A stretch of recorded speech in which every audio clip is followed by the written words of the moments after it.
In this month's update with Oakville Mayor Burton, we chat the new Costco coming to Burloak and Wyecroft and the ongoing challenges with Canada Day festivities. But I started the chat asking about Mayor Burton's opinion on restaurateur Julia Hanna and Councillor Sean O'Meara declaring they will be running for Oakville Mayor this fall. Instead, the mayor responded speaking about his current mayoral focus, but, he does eventually provide his view on the election. I'm focused on the consultation with the public that I'm doing to determine what the best way to serve our community in the future might be. I'm also focused on completing council's unanimous strategic plan, which is about 88% complete. And that plan has already restored us to the top ranks of livability in Canada. I know in 2018, the Globe and Mail declared us Canada's best place to live. And in the last go round, a few months ago, we were Ontario's best place to live in our category of large cities and Canada's second best after only North Vancouver, which I don't know, that's pretty good company. So that's really all I'm doing. Even during an election, I don't like to talk about other people who are running. That's for them.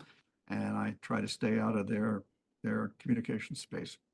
All right, well, we will leave it at that. There is definitely an Oakville topic that I wanted to chat with you about, and that is in regards to Canada Day that is coming up. The celebration could look a lot different this year, or not happen at all. I mean, fireworks concerns have pushed the event out of Bronte Park. The initial thought was maybe move it to Confederation Park, but residents were having none of that. What is the status of Canada Day in Oakville? This is a long-standing tradition. Right, it is. And what's happened is Oakville has been growing up year by year by year. If you look at our history, our 200-year history, our average has been to double our population every 30 years. And we're now 240,000 people.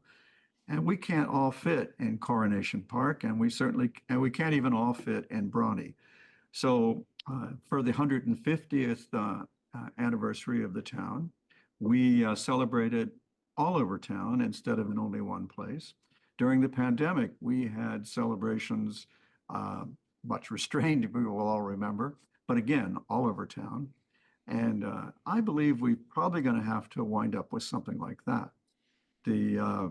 But at any rate, the decision will be made on March 30th at the council meeting. We've undertaken to have the police be there to help us with that decision so that they can explain the problem with the hooligans coming from all over the GTA. I mean, it's pretty extraordinary when you think about it. You got parents all over the GTA driving their young thugs and dumping them off in Bronte to make trouble for us. And they then use the crowds to, fish in the river to evade the police.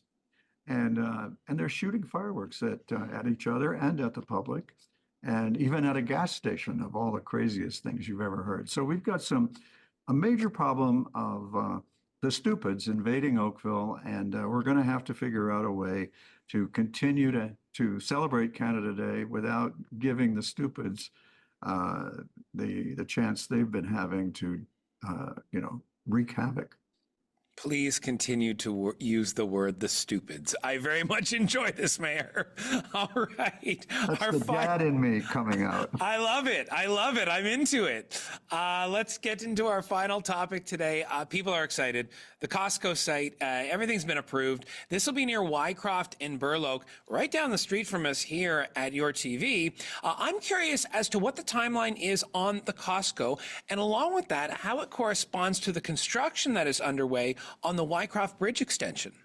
Okay, well, and the Burloak grade separation. Yes, that's true. Yep. And the widening of Wyecroft from Bronte back to third line. Mm-hmm. All of that is coming together, including Costco, for a grand opening and celebration next year. So we don't have that long to wait. But it's not all the excitement, and some of it, the excitement that's coming is going to come sooner than next year. For example, we're opening the new community center at 16 Mile this month. And it is a beauty. It's spectacular. I think when you go, you're going to have an involuntary sense of pride at this, the best yet community center. And P.S., it's not the last one. We've got another one due in a few years at Trafalgar and Burnhamthorpe, or in that general vicinity. But the new main library design has now been approved by council. And you can see that on the town's website, and you can see it in the local media, and it's spectacular. You're really going to be filled with civic pride at that one. And I'm also cautiously optimistic that my efforts to reduce the mega density plan for Midtown by the province may work. And if it does, you'll get that news this month too.